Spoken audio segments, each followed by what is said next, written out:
Abs. Yo, What are you saying, bro? same old, man. Good to see you, man. Good to see my you. God. How have you been, first of all? Same old, man. Just working, getting on with it. How have you found 2020? Because it's been a bit mad.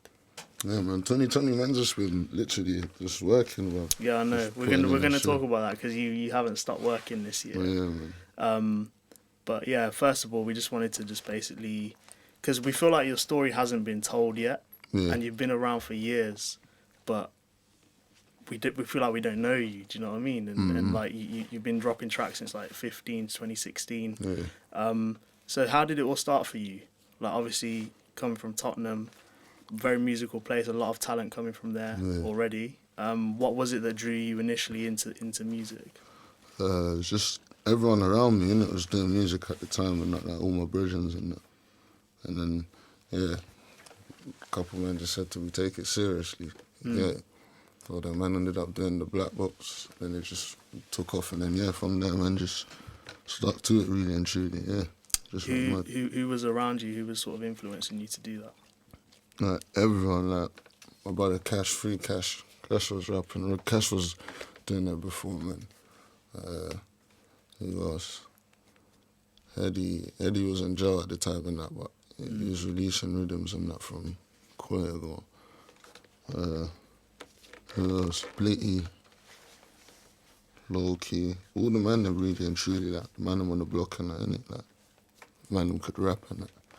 And like, I mean, after doing a bit of research, it's clear that in that area and in Tottenham, like people tend to listen to their own boys more than like when it comes to music, more than what's going on like on radio or whatever.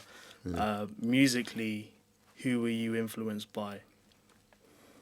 Well, I wasn't really influenced by no one. Like, I just done it, innit? Just got to man them do it. Who was you listening to then, apart from them? You know, it's just like, because at the time, music wasn't as important to me as it is now, you get it? So I didn't have that in my head, but I literally listened to everyone that everyone else listened to, you get it? But mainly more the man, you know, like when you see a bridging's more, it's like, you know this person is like, right, never you could do that, you get it? So you tend to listen to your friends more and that, but I listened to everyone really and truly, but it just wasn't my focus like No, that. of course.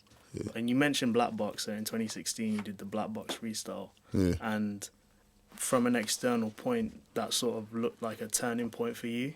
Yeah. Or it looked like it was the one thing that sort of began to like, it was like a catalyst for your career, like your music career. Yeah. Did you feel that at the time when you did it? You know, it's just like, that's what it kick-started my career, innit? Like, it showed people, like, who I am and that, but at the time, it's like I was just going through it. 'Cause when I'm in it, I don't look back on it, you get what I'm saying? It's like I'm just going along with it and just doing whatever I gotta do and that. So it's like, but now looking back at it, it's like, that was like a proper moment in my career and that, like, that's basically the spark in that. 100%, bro. Yeah. But did you think it was gonna do what it did for you? No, I didn't. No. I didn't know. 2016 was also a big year for you, given like the tracks that you'd released. So you had Done Talking with Koja, and you had the Crept & Conan Robbery remix as well. Can you just talk about those? So first of all, which one of those came out first? Do you remember? I think Robbery came out It was first. the remix, isn't it? Yeah. How did that come about then? Because obviously you released Robbery, Yeah. and then Crept & Conan hit you, or Yeah, Crep hit me still. Just DM me on Twitter and that, like, yeah, that tune's cold. You should remix it and that. And that's when I started getting like glimpses of hope and that, like, right, like, everyone want to do a tune with man type of thing. Like. So then, yeah, from there, then after that, I feel like a couple months later, man, done talking and that, coach. And how did the Koja one come about? Yeah, like, a couple of my people knew his people, innit? So yeah, like, it just made a link and that, went studio quickly, laid the verse and that, and then yeah, slapped it out. 100%. So that's already like 3 pivotal moments in your career in that year. Yeah. What other moments would you think have like, what other moments have you had where you felt, oh shit, like this is real now, like this is happening for me? like when I won the mobile and that. It was the unsung. Yeah, it was what's it called? Best song of the year, and the rated award. Yeah, man, just man's whole income change and all of that. I think the mobiles was the maddest one for me because like the mobiles is a big thing, innit? Mm-hmm. And it's like, man, obviously I never used to pay attention to it, but I see the stuff on the TV when I was a kid, innit? I didn't really know what it was and that, but just for the simple fact that, man, see it, man, just know it's something big, innit? You get it? So when man won that, it was a mad thing. That's interesting because we're going to talk about like this year as well and everything that's been going on. Obviously, this year you did a song with OFB, Band OK, Double L's, the Black Lives Matter song. Obviously, very like pertinent, very on at the minute. What inspired you to create that? Why did you think you had to address what was going on with that? It's a situation that's close to home for all of us, innit? Like we've all witnessed it firsthand. So that's why that song came about. Like from before BLM and that, we was fighting this stuff from years back, from like 2011. You get it? So and, yeah, it's close to the randoms. Like it's close to home, innit? You actually witness it and that. So do you think that artists have a responsibility to talk about these sort of things or not? Not necessarily though. Like they have a responsibility to do nothing for no one. Man, ain't no like never sign up to be no one's role model or something. Like, you're a rapper, innit? There's people for that, like positive speakers and whatnot. You get it? That's not man's job, but it's a good thing to do it and that. But when I see people like getting onto rappers and that, like, oh, why ain't you speaking about this, that, and the other? Like, bruv, everyone's life is different, fam. Like, you might care about something, a man might not give a toss about it, bruv. You get it? It's just the circumstances. It might sound harsh and that, but it's life, innit? Everyone's human and that. No, 100%. I think another interesting thing is coming from where you're coming from. You're not the first person to come out of that area when it comes to music. But I feel like to a certain extent, just your presence and how far you've already come is already like a positive symbol for a lot of people coming from that area. Yeah. Would you agree with that? Yeah, definitely. Because from that art estate and that, and I was at the peak of my career them times, and like all the pressure was on man all the time, and it was like everyone was still building up and that. So it's like after when the man them started picking up, like Eddie come out, went mad with it, Bando, SJLs and that started going mad, then all the other men them followed and that. So it's like obviously like the men them could see it's possible, innit? From it happened to man and that, and we're all together 24s and that. So from it's happened to man, it can happen to you, you get it? So 100%. I think it encouraged the man them and that, and then the man them just putting the work in, and yeah, we're all here today. You're talking about putting in the work. I mean, like I said at the start, you've been present since 2016, if not before. But this year, for some reason, and maybe you can tell me why, it feels like you've just leveled up. Your consistency has just gone through the roof. You've come with release after release. Yeah. What happened this year? Why now? I just said, man, I had a plan, innit? Man, I didn't have a plan before. That's why I wasn't putting out music and that, 'cause I didn't have a plan. So I don't want to just put out music for the sake of it, and then everyone's bugging me like, oh, there's new music again. So it's like, when man found the plan in that, me and I just sat down and spoke about it, like me and the team and that. And then, yeah, man just said, I want to flood the net tonight. Like, I want to flood the net this year and that. And then, yeah, man just stuck to it, bro. Kept on kind to the studio and that, recording, shooting videos, and then next thing you know, they're asking for a tape and that, you get it. So just locked away in the studio and that, just patterning, just recording all man's songs and that. Was the EP Love or Lust part of that process? Did you record that this year? Yeah, I recorded that this year as well. And how come you decided to put that out as like a separate project? Last year I didn't. Like, normally on the Valentine's period, like I'll drop something, innit? Yeah. But last year I didn't do nothing.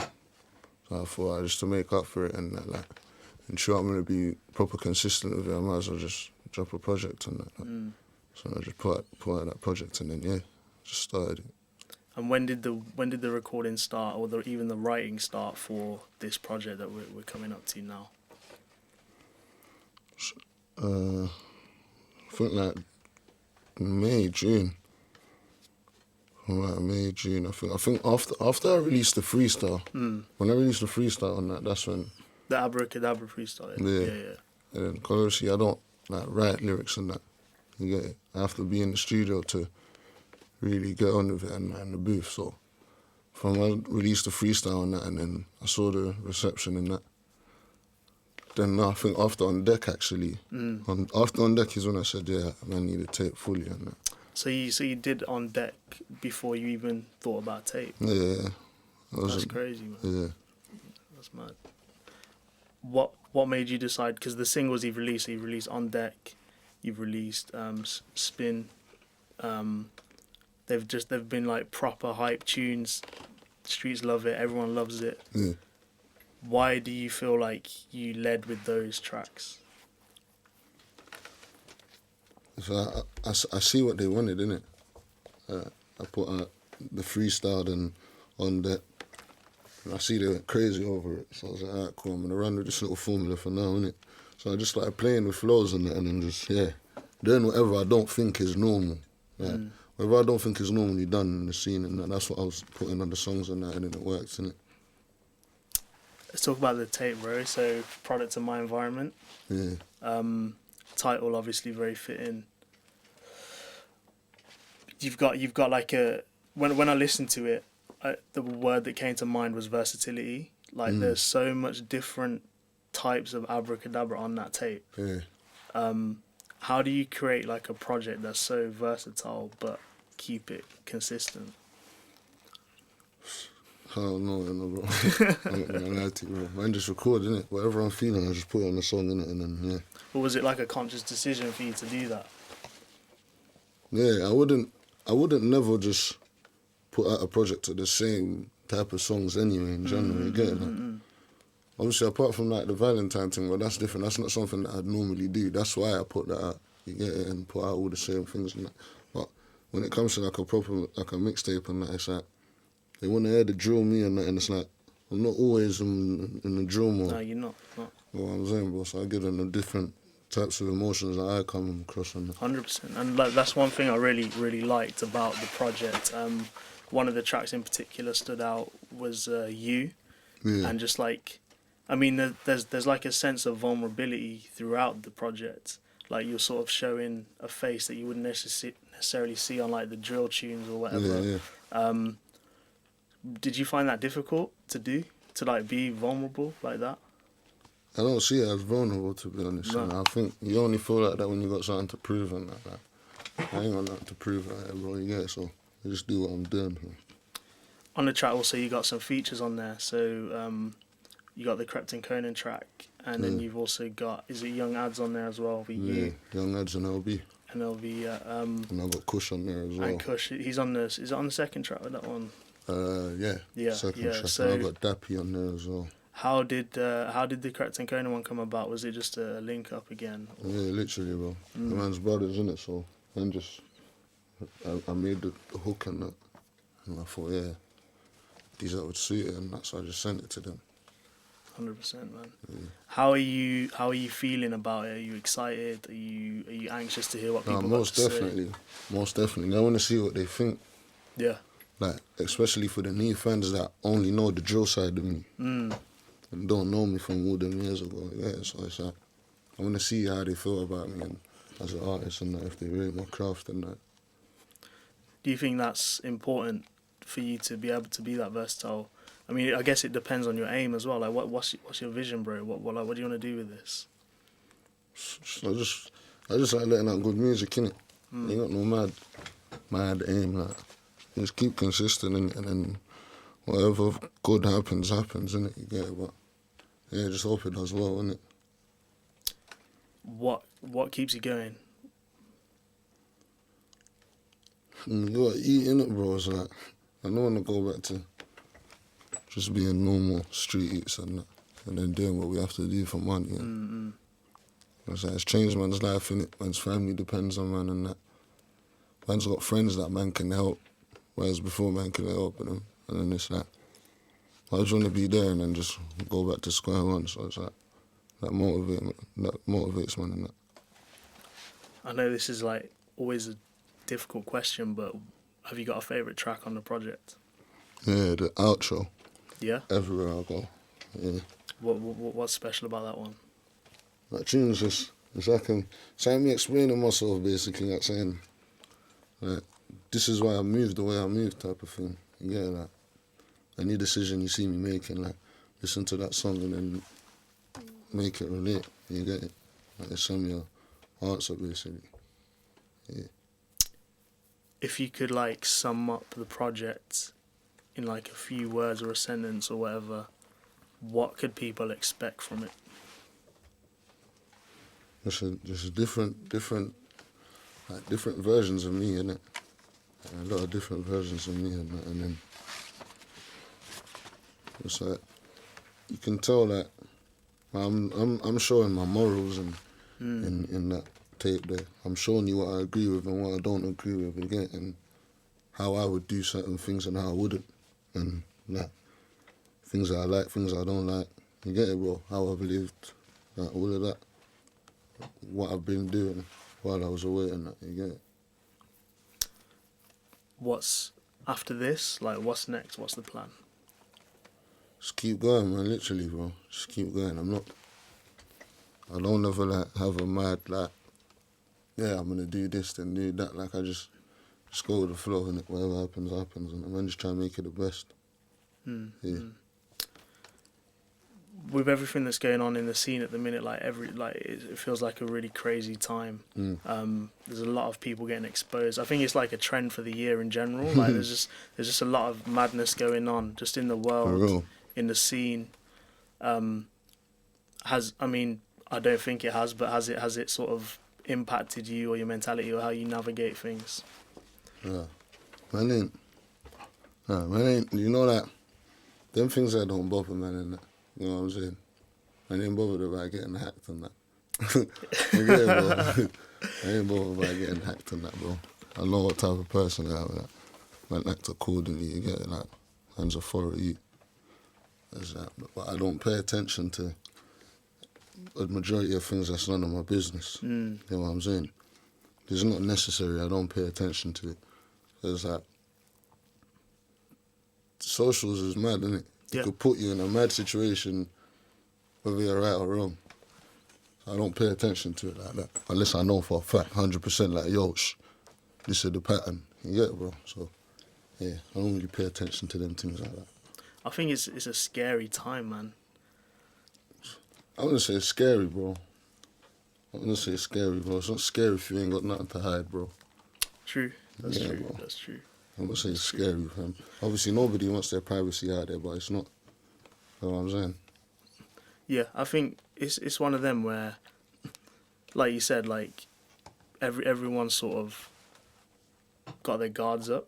But if like there's something you've got to hide, then obviously it's an issue. But if not, it should be fine. But at the same time, you don't want your privacy out. And that's what I mean. Like, exactly, you don't want that. So it's still a bit touch and go when it comes to socials, man. Yeah, it's just, well, that's why, man, don't make the socials a key part of my life, bro. It's just there to promote my music. I don't live my life according to the social media, and that's just what I use for my job. If I wasn't a rapper, I wouldn't be on social media like I wasn't when I wasn't a rapper. You get it? I barely knew how to use certain things and that. I never even had MSN back in the day, and that, you know what I'm saying, bro? I went on the socials like that, bro. So it's like, that stuff I use it strictly for business, bro. My music and that, promoting my music and that. Yeah, that's about it. Why do you think people can connect with you and your music? It's authentic music, innit? I'm not just gonna talk a bag of shit and that. If you listen to what I'm saying things, innit? You know what I'm saying? So it's like, you can connect and obviously where I come from as well. You know, man's not. Yeah. You just know it's real rap. You know what I'm saying? And obviously it sounds good as well. That. Yeah. What are you looking forward to next year, man? Apart from working. To be honest, I've really been looking forward to shows and that. Hopefully they open them back up and that. The shows and that. I want to see like the reaction and that. I ain't performed in a long time, innit? What was the last performance you did? I think it was Kreps and Corner's headline thing. Oh, the O2? Yeah. It's the last one I've done. I ain't really been allowed to perform in that before that. Here and there, so yeah. I ain't performed in a while since then and that. Well, that brings me on to like to wrap up, bro. Like, unless you got anything else you want to say, but I normally end on 2 questions. The first one is, do you prefer the stage or the studio?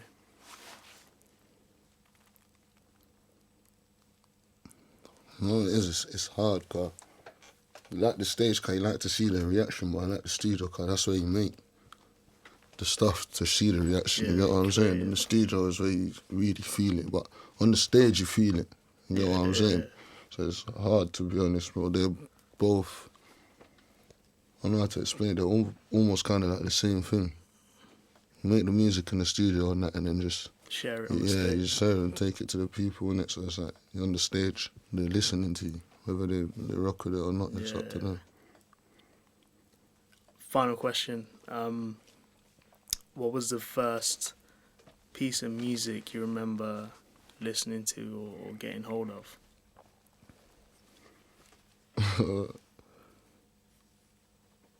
Oh, that's a mad one, you know.